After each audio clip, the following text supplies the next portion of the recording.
कि अपना सुंदर बिहार को जिस तरह से नीतीश जी ने बर्बाद किया है।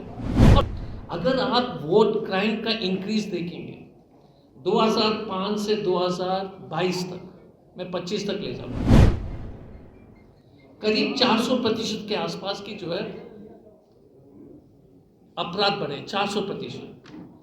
आबादी बिहार में बढ़ी है सिर्फ 30%, लेकिन 1 लाख पुलिसकर्मी की बहाली नहीं हुई। नमस्कार, मेरा नाम प्रेम है और आप देख रहे हैं फर्स्ट बिहार झारखंड। बिहार में आपराधिक घटनाओं को लेकर कांग्रेस के नेता खूब गुस्से में हैं। देखिए, कांग्रेस के बड़े नेता बिहार पहुंचे और प्रेस कॉन्फ्रेंस करके जानकारी देने लगे कि बिहार में किस कदर अपराध बढ़ गया। वो 2005 के पहले जो घटनाएं घटी उसके बारे में भी अपनी बातों को रखा और कह रहे थे कि इस तरीके से घटना नहीं घटता था। दोनों 2005 के पहले और 2005 के बाद दोनों जो डाटा है वो रख रहे थे, कितना आपराधिक घटनाओं में बढ़ोतरी हुआ और कितना पॉपुलेशन में बढ़ोतरी हुआ। तमाम चीज़ों को लेकर कांग्रेस के बड़े नेता अजय कुमार पटना पहुंचे थे और किस तरीके से तमाम चीज़ों को लेकर अपनी बातों को रख रहे हैं, सबसे पहले हम आपको वो सुनवाते हैं। बिहार में अब पुलिस भी असुरक्षित हो गई। अररिया में एक एएसआई की हत्या हो जाती है, मुंगेर में एएसआई की हत्या हो जाती है। अगर पुलिस ही जो है असुरक्षित है तो आम जनता की क्या स्थिति होगी आप समझ सकते हैं। और ये सिर्फ मार्च की घटना है। ये 2 पुलिस पदाधिकारी की हत्या सिर्फ मार्च की है बस।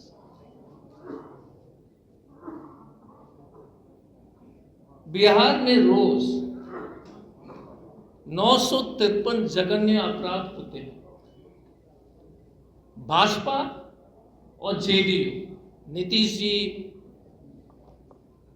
और उनके साथीगण ने कसम खा लिया कि अब की बार 1000 पार, मतलब रोज 1000 अपराध करके ही छोड़ेंगे अपने कुर्सी। 953 जघन्य अपराध रोज,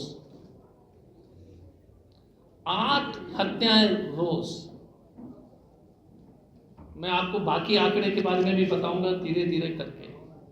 अपहरण, एक लोग बोलते थे कि उत्तर बिहार में पहले मोतिहारी की तरफ जो है किडनैपिंग एक इंडस्ट्री हो गया था।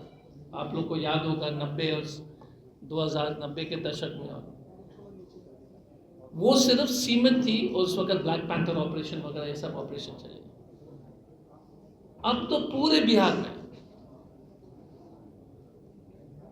बिहार में एक सामान्य तरीके से जो है अपहरण, बच्चियों के ऊपर अपराध, दलित परिवार के ऊपर जो है लगातार दलित महिलाओं के ऊपर जो है अत्याचार, बलात्कार, और ऐसे से देखिए, मैं आपको स्पष्ट रूप से कहना चाहता हूं, बिहार में ऐसा नहीं कि क्राइम पहले नहीं होता, बट रेप अजीब चीज है कि बिहार में इस तरह का कभी रेप नहीं होता। ये बिहार के लिए बहुत चिंता के विषय है। मैं अपने अनुभव के मुताबिक कह रहा हूं कि हमने इतने साल की नौकरी में और उसके बाद भी इस पवित्र भूमि, बिहार के पवित्र भूमि, गुरु गोविंद सिंह की जन्मस्थान, भगवान बुद्ध यहाँ मोक्ष प्राप्त किया, महावीर जी का जमीन, बिहार में कभी महिला के ऊपर अपराध जो है बहुत ही सीमित थी। पिछले जब से नीतीश जी है मैंने नहीं देखा है। मैं इसलिए सुबह जो है, मैं जब अभय जी ने कहा था कि हमको पटना आना, और इसलिए मैं समझाने का कोशिश इसलिए कर रहा हूं। ये बहुत जरूरी बात है कि पहले आप लोग समझ लें कि ये क्यों हो रहा है। हमें इस बात की चिंता है, हत्या हुई लेकिन इस संख्या में नहीं, बट अपराध महिला के खिलाफ, अपराध दलित समाज के खिलाफ,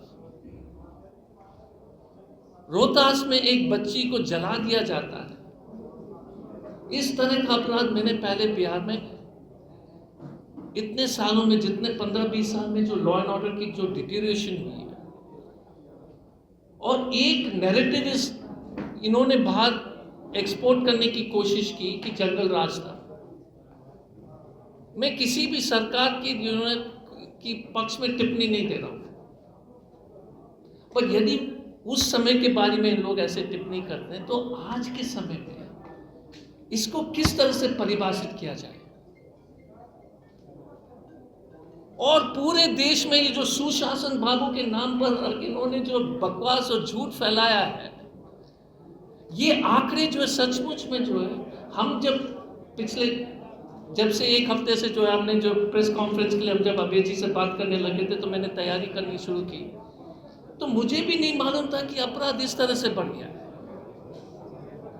मैं अभय जी और पूरे टीम से अनुरोध करूंगा कि पूरा देश में बताइए कि अपना सुंदर बिहार को जिस तरह से नीतीश जी ने बर्बाद किया है, और बर्बादी का कारण मैं बताता हूं। 2 लाख सैंक्शन स्ट्रेंथ है पुलिस के। सुशासन बाबू के समय में 1 लाख वैकेंसी है। पुलिस की वैकेंसी पर जो पुलिस की जो जरूरत पुलिस है वो, और बिहार की सैंक्शन स्ट्रेंथ जो असली जरूरत से बहुत कम है, उस वैकेंसी में भी 1 लाख की जो वैकेंसी है, 2 लाख का सैंक्शन स्ट्रेंथ है, लेकिन 1 लाख पुलिसकर्मी की बहाली नहीं हुई। अगर आप वोट क्राइम का इंक्रीज देखेंगे 2005 से 2022 तक, मैं 25 तक ले जाऊंगा, करीब 400% के आसपास की जो है अपराध बढ़े। 400%। आबादी बिहार में बढ़ी है सिर्फ 30%। 2005 में 9 करोड़ के आसपास थी, अभी 13 करोड़ के आसपास है। ये जरूरी है इसलिए क्योंकि लोग कहते हैं ना कि आबादी बढ़ने से अपराध बढ़ता है। डीजीपी का कॉन्फ्रेंस में पुलिस एसपी के वहां बोलते हैं कि अपराध का नॉर्मल ग्राफ है बढ़ना, लेकिन अपराध का जो नॉर्मल ग्राफ जो बढ़ना है वो पॉपुलेशन के आधार पर होगा ना। मैं समझ सकता हूं कि क्राइम कैन इंक्रीज बाय 30%, और मैं आपको एक वीडियो बीच में रोक रहा हूं क्योंकि वीडियो दिखाना चाहता हूं। आप एक वीडियो देख लीजिए, लेकिन यहां के जिम्मेदार प्रेस के साथीगण से अनुरोध है, आप हमको भी टोकिए, देख लीजिए। तो अभी आपने सुना किस तरीके से तमाम चीज़ों को लेकर अपनी बातों को रख रहे थे, वो तमाम बयान हमने आपको सुनवाया है।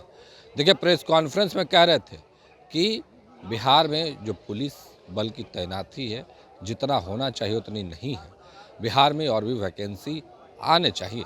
क्या कुछ कह रहे थे वो तमाम बयान हमने आपको सुनवाया है। फिलहाल के लिए इतना ही। आप बने रहे फर्स्ट बिहार झारखंड के साथ। धन्यवाद। पनोरमा ग्रुप, जो सोचता है वो करता है। आपके अपने सपनों का आशियाना। ये लो, मुंह मीठा करो। आज मैंने अपना जॉब छोड़ दिया, अब हम पूर्णिया वापस जाएंगे। जॉब छोड़ दिया है? मतलब ये घर कैसे चलेगा? हम करेंगे क्या? और माँ बाबूजी क्या बोलेंगे? इसलिए मैं एक और मिठाई का डब्बा लाया। अपने बिजनेस के लिए लोन अप्रूव हो गया। अरे लोन अप्रूव हो गया वो तो ठीक है, लेकिन पूर्णिया में हम रहेंगे कहाँ? अपना घर भी तो नहीं है वहाँ। इसलिए तो एक और मिठाई का डब्बा अलग से लाया हूँ। हमने पूर्णिया में घर ले लिया है, पूर्णिया के ई होम्स पैनोरमा में। पूर्णिया में पैनोरमा ग्रुप लेकर आए हैं ई होम्स पैनोरमा। बड़ा घर, आलीशान जिंदगी और अत्याधुनिक सुविधाओं के संग। अरे अब क्यों मुंह मीठा करवा रही हो? क्योंकि हम घर वापसी जो कर रहे हैं। घर वापसी की खुशी पूर्णिया में ई होम्स पैनोरमा के संग। ई homes panorama, luxurious lifestyle redefined.